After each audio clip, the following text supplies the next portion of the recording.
Ernest Richard Suffling was a British stained glass maker and writer.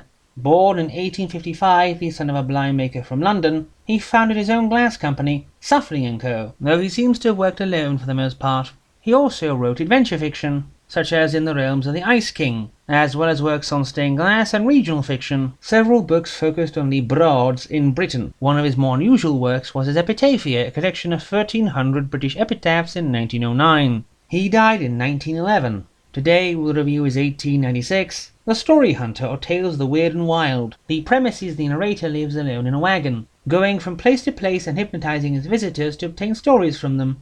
The first two stories are a bit underwhelming writing-wise. The strange discovery of Dr. No-City has a doctor find that he can communicate with the brain ether left behind in skulls, but it takes him a while to realize he must first find someone he can understand, as he first tries speaking to a mummy and then to a Saxon king whose skull he purloins. Two ruined towers has a man meet the wandering Jew, who decides to help him find a fortune beneath a river, and this the man uses for charity. A Strange Resurrection is the story of Billy Flowerdew, and how during his first and only voyage on the sea 50 years ago, he was saved by chance from being murdered by a giant and his fellow performer as they killed everyone else on the ship to rob it. But there was an ironic, fiery death awaiting them. This is a much stronger tale. A Visitor from Mars is sadly more meandering levity, with the spirit of Friar Bacon coming from Mars to talk to a man who loses the recipe for the elixir of life he got from Bacon due to a hole in his pocket. Baboru is a bit more complex, but essentially it is the story of how William Treffry tried in vain to save two young women from being prisoners to his captain, Barbarous, who murdered him in cold blood. This is another good one. This one story references not one but two novels Suffling wrote, Afloat in a Gypsy Van and Jetho, or Crusoe Life in the Channel Isles.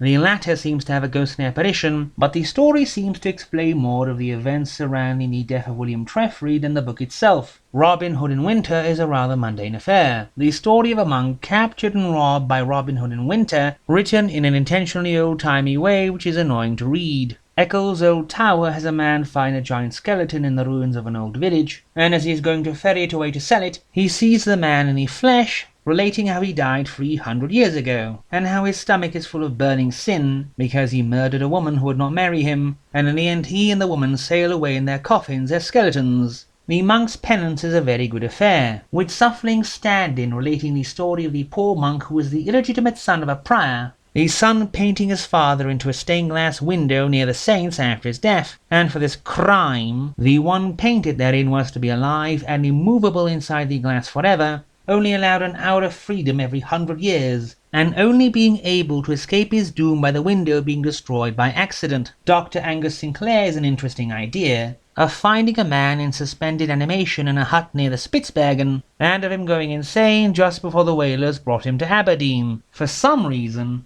and killing himself for some reason. The Phantom Riders is a boring end to the book. A story of two men killing each other over a maid, and then reenacting this on the anniversary of their deaths, until a useless bundle of stolen documents is found. The book is uneven, with about 4 of the stories being rather good, but the rest being a bit mundane. Still, they are worth a read for the most part.